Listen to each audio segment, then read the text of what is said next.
आणि आता पाहूयात सुपरफास्ट 50 बातम्या।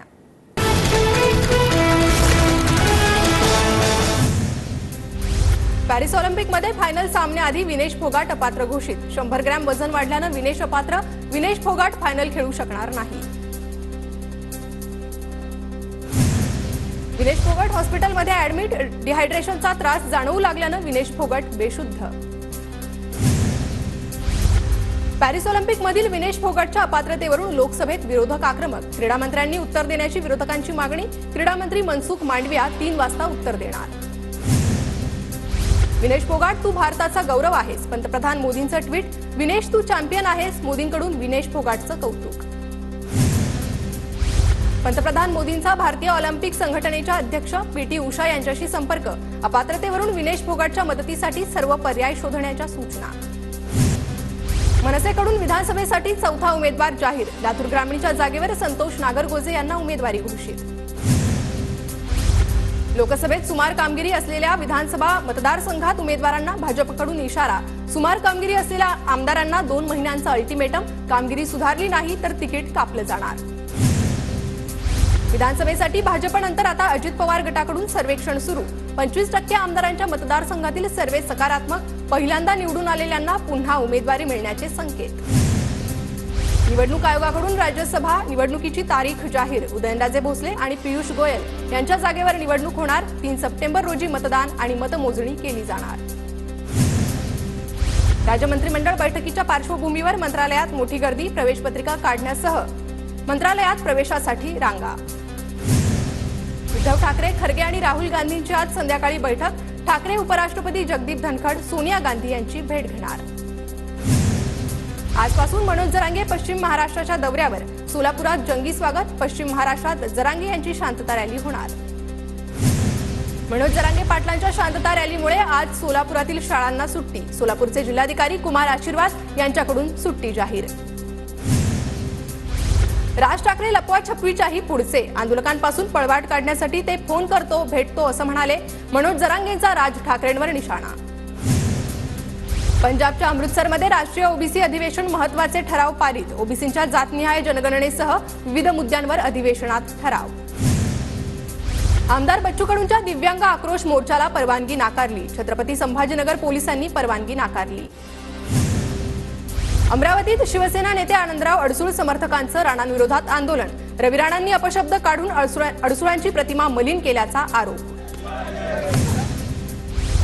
नदी सुधार प्रकल्प म्हणजे पुणेकरांची लूट। पूरग्रस्तांच्या नुकसानीचे अजूनही पंचनामे पूर्ण नाही। मदत कधी मिळणार? आमदार रवींद्र धंगेकरांचा सरकारला सवाल।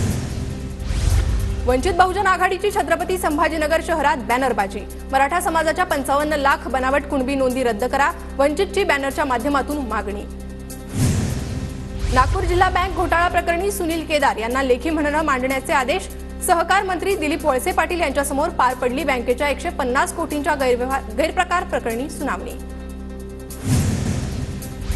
मोहम्मद युनूस बांगलादेशच्या अंतरिम सरकारचे प्रमुख। आंदोलक विद्यार्थ्यांची मागणी मान्य। युनूस यांना अंतरिम सरकारचं नेतृत्व करण्याचा प्रस्ताव स्वीकारला। बांगलादेशात सुरू असलेल्या हिंसाचाराचा कांद्याला फटका। नाशिकमधून गेलेले कांद्याचे 70 ते 80 ट्रक सीमेवर अडकल्याची माहिती। बुलढाणा जिल्ह्यातील जटाशंकर धबधबा प्रवाहित। धबधबा पाहण्यासाठी पर्यटकांची गर्दी। जळगावमध्ये ठिकठिकाणी जोरदार पावसाची हजेरी। सततच्या पावसामुळे पिकांवर अळीचा प्रादुर्भाव। जळगावच्या गिरणा धरणाचा पाणीसाठा 40%वर। गिरणा धरणात मोठ्या प्रमाणात पाण्याचा विसर्ग। सोलापूरच्या अक्कलकोट तालुक्यातील हिळ्ळी गावातील बंधारा ओव्हरफ्लो। शेतात पाणी शिरल्यानं पिकांचं नुकसान। पुणे शहरात आज पावसाची रिपरिप। शहराला आज आणि उद्या येलो अलर्ट जारी। हवामान खात्याचा अंदाज। सततच्या पावसामुळे मुक्ताईनगर तालुक्यात पिकं बहरली। मात्र रिमझिम पावसामुळे पिकांवर रोगराईचा प्रादुर्भाव। शेतकरी हैराण। ढगाळ वातावरणामुळे जळगावमधील मका पिकावर अळीचा प्रादुर्भाव। पावसामुळे पिकाला फटका बसण्याची शक्यता तर उत्पादनात घट होण्याची देखील शक्यता। वाशिममध्ये अवकाळीमुळे नुकसान झालेल्या 11,809 शेतकऱ्यांसाठीच्या निधीला मंजुरी। शेतकऱ्यांसाठी 21,32,96,000 रुपयांच्या मदत निधी मंजूर। नांदेडमध्ये सोयाबीन पिकावर येलो मोझॅक रोगाचा प्रादुर्भाव। उत्पादनात घट होण्याची शक्यता। शेतकऱ्यांकडून चिंता व्यक्त। किरकोळ बाजारात 100 पार केलेल्या टोमॅटोच्या दरात मोठी घसरण. टोमॅटोचे दर प्रति किलो 40 ते 50 रुपयांपर्यंत. आवक वाढल्यानं आठवडाभरात दर घसरले. राज्यात झिकाची एकूण रुग्णसंख्या 80 वर. पुणे जिल्ह्यात सर्वाधिक 73 रुग्णांची नोंद. झिकाच्या रुग्णांमध्ये गर्भवती महिलांचं प्रमाण जास्त. राज्यातील 16 उपायुक्तांच्या बदल्या. गृह विभागाकडून आदेश जारी. 75 लाखांची लाच स्वीकारताना मुंबई महानगरपालिकेच्या अधिकाऱ्याला एसीबीकडून अटक. घाटकोपरच्या बीएमसी कार्यालयातील अधिकारी मंदार तारी यांच्या विरोधात गुन्हा दाखल. परळीच्या वैद्यनाथ मंदिर परिसरातील हरिहर तीर्थाकडे मंदिर प्रशासनाचं दुर्लक्ष. मंदिरात भाविकांची मोठी गर्दी.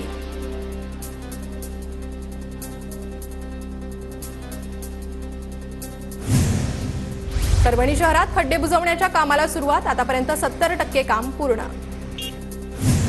नांदेडच्या मेंढला गावातील रस्त्याची दुरावस्था. प्रशासनानं दुरुस्ती करावी अन्यथा 10 आंदोलन करणार. नागरिक आक्रमक. वाशिममधील मालेगावच्या ग्रामीण भागातील रस्त्यांची मोठी दुरावस्था. रस्त्यांची दुरुस्ती करण्याची नागरिकांची मागणी.